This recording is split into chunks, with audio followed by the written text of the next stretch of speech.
Türkiye yüzmünlerçe Türkmen raýatynyň gaçybatlyga tapan ýurdy. Ýok, olar uruşdan ýa-da syýasy repressiýalardan gaçmaýarlar, emma käbir ýagdaýlarda bu hem sebäpleriň biri bolup durýar. Udagy çeken ykdysady krizis, köpçülikliň işçilik, sosial adalatsyzlyk giňinden ýaran korrupsiýa müňlerçe Türkmenistanlary özleri we watanyna galan garyndaşlar üçin halas bolmagyň ýoly hökmüni öýlerini terk edip Türkiýe gitmäge mejbur etdi. Türkmen işçi migrantlarynyň köpesi aýallar, şol sany ýokary bilimli hem aýallar bar. Şolardan biri Türkmenistanyň vilayet dolandyryş merkezleriniň birinden mugallim Safiýa efirde ady ýetkildi.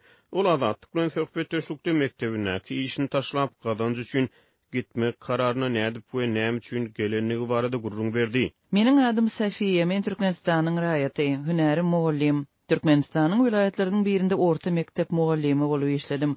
Emma soňky 5 ýylyň dowamında Türkiýe Respublikasynda işleýärin. Elbetde Türkiýede hünerim boýunça işlemeýärin. Eýitim fiziki taýdan agyr zähmet çekýärin, ýagny öý arasylaýarin we näçe garrylara ýyda gedýärin. Safiýa çağalara bilim bermek arkaly watanyny peýda getirip biljek müňlerçe türkmen aýal gyzlarynyň biridir.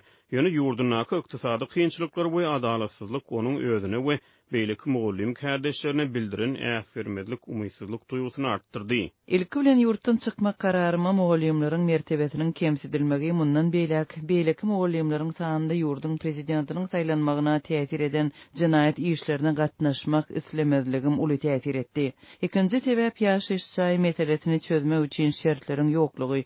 Üçüncüden Türkmenistanyň ýaşlaryň ýokary bilim almagyna päskilçilik döredýänligine doly göz getirmegim. Ýagny geljekde meniň çağamyň ne Türkmenistanyň çäginde ne de daşary ýurtlarda ýokary bilime eýe bolup biljegini gördüm. Şeýdip men ýokary bilimli we Türkmenistanda mugallim bolup işlänime garamazdan işçi migrant bolmaga mezur oldum. Türkmen döwleti tarapyndan gurnulan şäherlerde döwlet sektorunaky işgärleriň esasanam mektep mugallimleriniň eksploatasiýasy halkary gurumlarynyň tanqidlaryna we ýazgyrylmagyna garamazdan giňden ýaýran bir hereket. Safiýa özüniň mugallimçilik iş tejribesinden şeýle wakalarynyň birini ýatdy.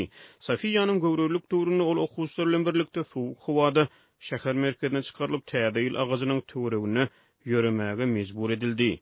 Mugallimçilik ýyllarynyň dowamında diňe bir mugallimleri däl eýitim çağalary da adamkärçiliksiz çemeleşmäni birnäçe gördüm. Meniň göwreli bolmagyma garamazdan mektebiň müdiri maňa täzeýil bayramçylygyny telewiziýa tarapyndan syomka alynjakdygy sebäpli täzeýil agazynyň dikilen meýdanyny birnäçe okuwçyny alyp gitmegimi tapşyrdy.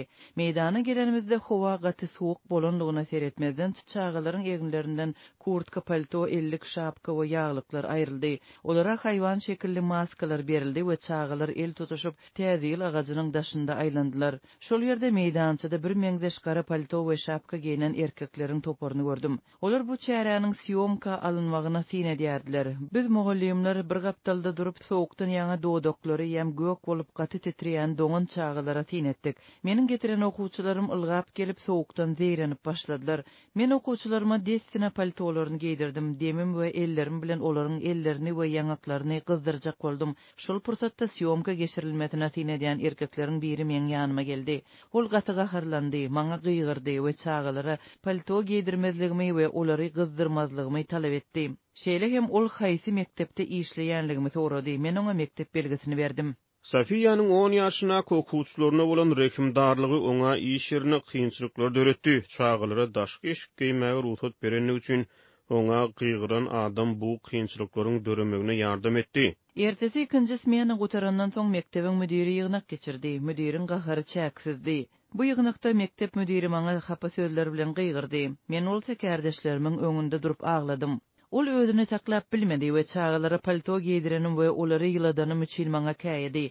Meni bu ýygnakdan kowdy we ýydymdan gödek sözler ulanyp gygyrmagyny dowam etdirdi. Şular ýaly çärelerden boşadylmagymyň şerti mektep müdirine para bermekdi. Göwreliligime seretmezden meni birnäçelik çäreleri iýerdiler. Bu mysal Türkmenistanyň çağalara rehimsiz we adamkärçiliksiz garaýyşyny, mugallimlere doly hormatsyzlygy we adam mertebesini depeleýänligini açaçan görkezýär.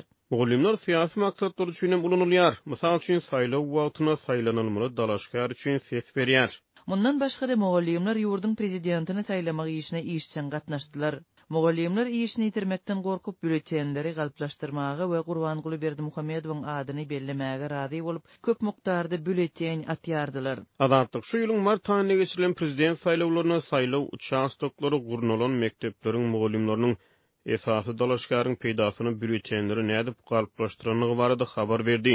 Safiýe bu ýagdaýlaryň ählisiniň ödüniň we beýleki ýokary bilimli hünärmenleriň höwesleri näçe güýçli bolsa-da haýsydyr bir zady üýtgedip biljekdigine umydsuzlygyny artdyran aýdýar.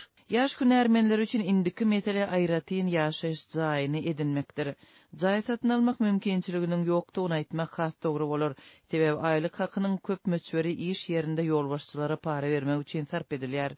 Jaý almak nowatyna durmak üçin para bermeli. Soň bolsa nowaty öňe süýşürmek üçin ýene para bermeli. Jaý satyn almagyň mümkin dälligi äşgärdir. Sebäbi alynan aýlyk muktary şeýle para çykdyjylaryna laýyk gelmeýär. Şeýlelikde men öz watanymda jaý edinip bilmedim, sebäbi munyň üçin hiç hili şert bolmady. Adam hukuklarynyň giňden bozulmagy, giň ýaýran korrupsiýa, döwletiň çağalary äskermezligi durmuşymda bu aýgytly ädimi ätmäge meni iterdi. Safiýe başga bir ýurtda günnelik çörek gazanmak üçin öz maşgaly rahatlygyny we ýylylygyny terk eden ýüz miňlerçe ýaş türkmen raýatlarynyň biridir. Resmi maglumatlara görä Türkiýede takminan 230 000 türkmen raýaty bar. Ýöne garaşly çeşmeler bir kanun türkmen migrantlarynyň bu ýurtda bir näçesi köpdigine inanýarlar. 2019-njy ýylda Azatlygyň çeşmeleri soňky 10 ýylda 2 milliony goly raýatyň ýurtdan çykanyny habar berdi. Türkmenistanyň häkimetleri bu maglumatlary ne tasdiqlady ne de inkar etdi.